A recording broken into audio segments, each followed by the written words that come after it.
मराठा समाजाला आरक्षण मिळावं या मागणीसाठी संघर्ष योद्धा मनोज जरांगे पाटील यांनी अंतरवाली सराटी येथे आमरण उपोषण सुरू केलंय।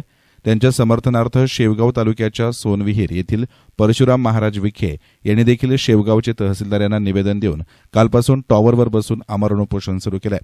त्यामुळे राज्य शासनानं मनोज जरांगे पाटील यांना न्याय मिळवून द्यावा या प्रमुख मागणीसाठी आम्ही देखील त्यांना पाठिंबा देण्यासाठी उपोषण करीत असल्याचं परशुराम महाराज विखे यांनी सांगितलंय। बीड जिल्ह्याच्या मस्साजोग येथील सरपंच संतोष देशमुख आणि सोमनाथ सूर्यवंशी यांच्या मारेकऱ्यांना फाशीची शिक्षा देण्यात यावी ही देखील शासनाकडे आमची मागणी असल्याचं विखे यांनी सांगितलं। संघर्ष योद्धा माननीय मनोजदादा जरांगे पाटील यांच्या पाठिंब्यासाठी मी हरिभक्तपरायण परशुराम महाराज विखे सोनेर या ठिकाणी टावरवरती बसून आमरण उपोषण करत आहे। याच्या आधी मी दादांना पाठिंबा करता 5 दिवस आमरण उपोषण बोदेगाव येथे केलं होतं।